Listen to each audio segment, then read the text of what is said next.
Hello everyone, how are you doing? This is MD Tech here, another quick tutorial. Today I'm going to be showing how to hopefully resolve issues you might have with YouTube errors. Specifically, if you get the common video or rendering error that says an error occurred, please try again later. So there could be a variety of issues causing this. However, I did want to make a brief tutorial showing how to hopefully resolve this issue for you guys. Now, typically, this stems a little bit deeper than just a YouTube issue.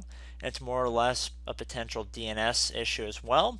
And in this tutorial, I'll be showing you guys how to change your DNS settings to reroute to the Google servers. So it definitely is safe, it's legitimate, and it's completely hosted by Google, so it's a very safe. And you might actually even notice a speed increase when switching over to Google for your DNS servers.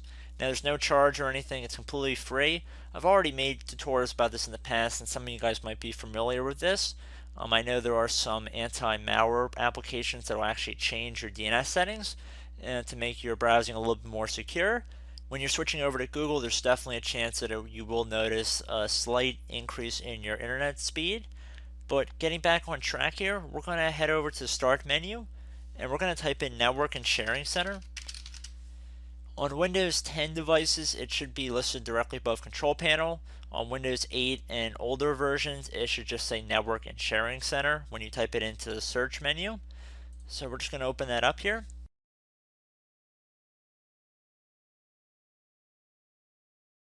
So across from Network, whatever connection type is listed here, you're going to left click on it. In my case, it says Ethernet, but in many of your guys' cases, it might say Local Area Connection. So just keep that in mind. So I'm just going to left click on that. And then I'm going to go down to the bottom here where it says Properties and left click on that button. We're going to left click on where it says Internet Protocol version 4 TCP/IPv4. Just so left click on that and then select the Properties button at the bottom of this window. In the bottom selection, select Use the following DNS server address by left clicking this little circle. So and then underneath Preferred DNS server, type 8 and then using your mouse click into the next section and then type 8 again, then 8 again, and then 8 again. The alternate DNS server, select 8 and then put 8 again and then 4 and then another 4.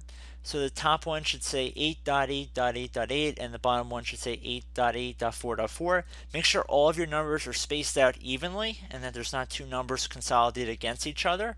It's very important that your screen looks like this. If for some reason you're having an issue and it does not look like what it shows right here, you're going to have some real big issues to deal with.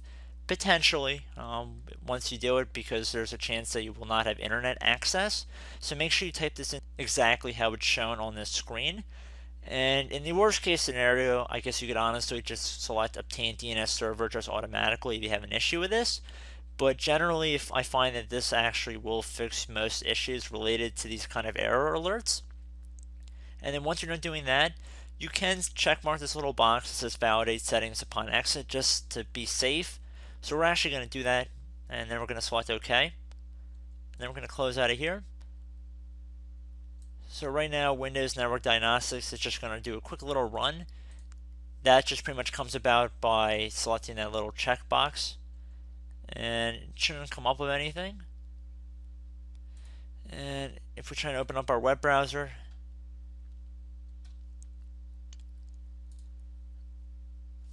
and let's say we navigate over to YouTube.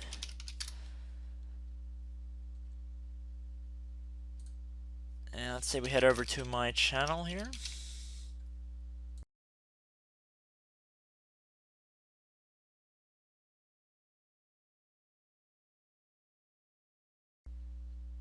So if we just check out the video on my home page and I start playing it, we see that it does start loading. And you guys should not have any problems from here. So I hope this brief tutorial helped you guys out, and I will catch you in the next video. Goodbye.